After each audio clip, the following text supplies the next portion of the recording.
Archaeologists have studied Mesopotamian ruins for decades, but one object continues to defy explanation: a handbag-shaped artifact with carvings of the gods. Local traditions warn that the object should not be disturbed, claiming it carries the watchful presence of the god it represents.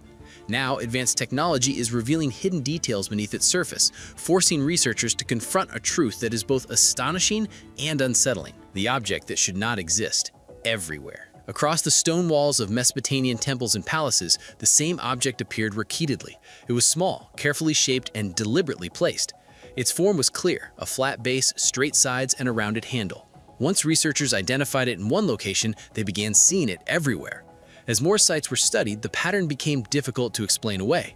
The same object appeared in carvings made centuries apart. It showed up in different cities and under different rulers. Cultures changed, styles shifted, and empires fell, yet the object remained. Each time it appeared, it was part of a sacred scene. It was never shown in ordinary settings or daily activities. It belonged only to moments tied to belief, ritual, and power. The figures holding the object were never ordinary people. They were gods, divine messengers, or powerful guardians carved larger than life. These figures stood in calm poses, often facing forward as if addressing the viewer directly.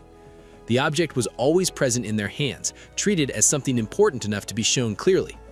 According to some reports, ancient artists followed strict rules when placing sacred symbols, which suggests the object held a defined role.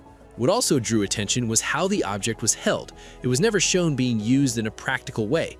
It was not tilted, opened, or passed between figures. Instead, it was presented forward, held steadily and with control.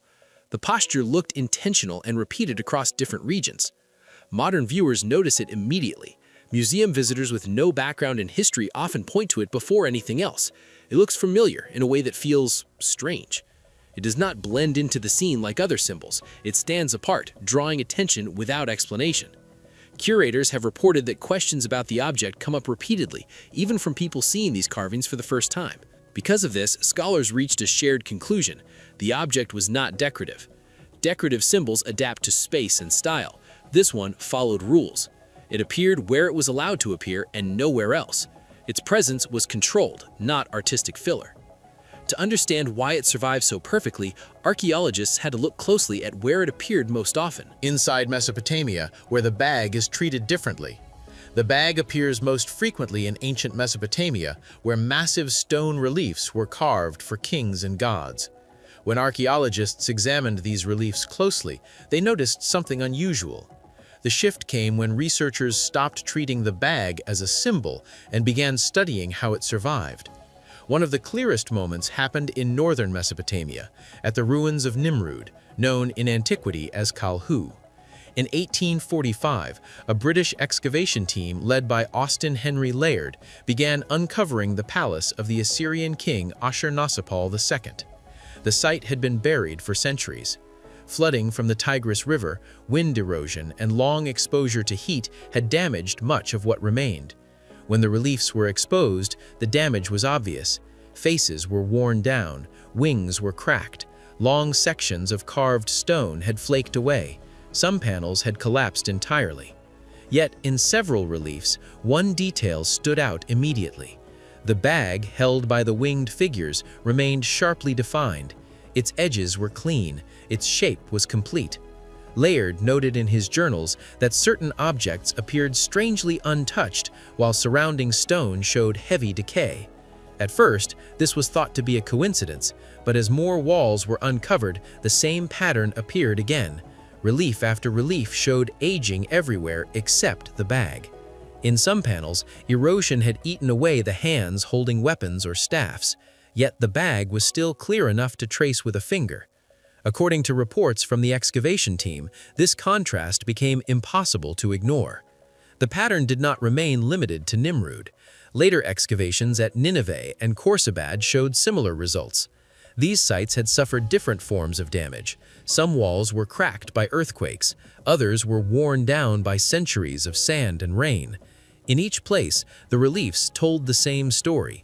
Damage moved across figures unevenly, but again and again, the bag appeared spared.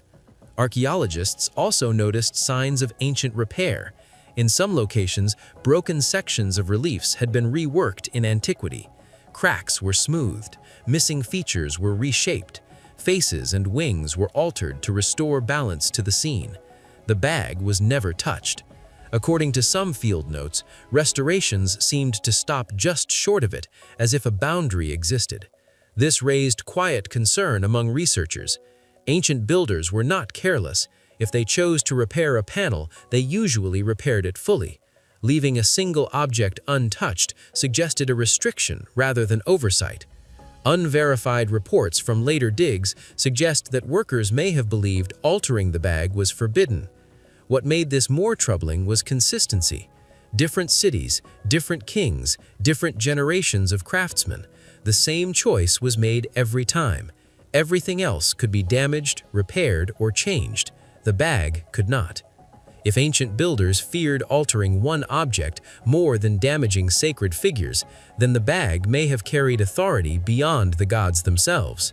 As they continued examining the bag in Mesopotamian reliefs, something felt off. It was not visible in measurements or placement at first, but a subtle sense of unease began to grow. The bag behaved differently than any other object they had studied. It seemed to demand attention. It resisted explanation. Even seasoned researchers reported a chill when their eyes rested on it. Reports began to circulate from locals who had guided teams through the ancient ruins. And so now we come to a popular and widespread topic, and that is the subject of ancient handbags. They warned that the bag should not be disturbed. Some spoke of curses, angered spirits, and misfortune for those who pried too closely. According to villagers near Nimrud and Nineveh, it was said that the bag carried the gaze of a god. Some guides claimed their ancestors had treated the object as sacred, even in memory, keeping their distance and offering prayers before touching the reliefs. The warnings were vague but insistent. Locals connected the bag to Nergal, the Mesopotamian god of the underworld and divine justice. Stories suggested that Nergal watched over the bag and that any disrespect could invoke consequences. These accounts were never verified, but the weight of repeated warnings unsettled the excavation teams. Some researchers laughed it off as superstition. Others reported an inexplicable pressure in the air when working near reliefs containing the bag. Tension in the field grew. Teams argued over how to proceed. Some wanted to stop digging near the reliefs entirely. Others could not resist the pull of curiosity.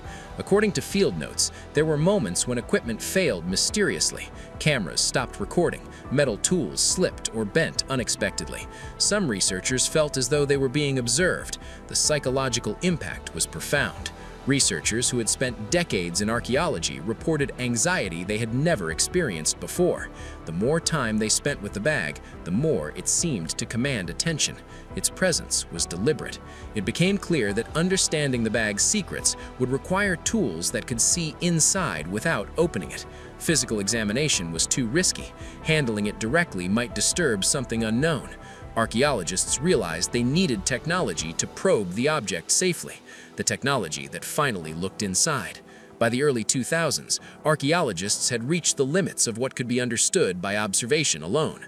The first methods applied were non-invasive scanning techniques designed for ancient stone. Teams used 3D laser surface mapping to measure every curve and edge. According to field reports, this allowed them to see the depth and angles of the carving with extraordinary precision. Laser mapping could detect differences invisible to the naked eye. Tiny inconsistencies in the stone, subtle depressions, and shallow cuts could be captured and studied in detail. Researchers reported feeling a mixture of relief and tension. Relief because the method posed no risk, tension because even with this technology, the bag's secrets might remain hidden. Next, the team applied micro-erosion and density scanning. This technique measured the hardness of the stone in different areas, revealing subtle variations within the carved surface. According to unverified reports, these scans suggested that some parts of the bag had been worked more than once. Layers of carving were stacked in ways that did not match surrounding reliefs. It was as if the object had been carved, corrected, and refined repeatedly over time. Photogrammetry was used to complement the data. Thousands of high-resolution photographs were processed to build accurate depth models of the bag and its surroundings. According to reports from the excavation team, these models revealed contours and lines invisible even under strong light. Every shadow, every recess could be explored digitally. Researchers could virtually turn the bag in their hands and study its structure without risking damage. Subsurface imaging techniques were the final step. Using technologies similar to medical imaging, experts could peer beneath the outer surface of the stone. According to some field notes, these scans revealed patterns embedded within the carving. Hidden geometries and repeated internal lines became visible. For the first time, archaeologists could confirm that the bag was not simply a shallow relief, but an object created with internal planning and precision beyond ordinary decoration. When the first scan results appeared, it revealed a level of complexity no one expected.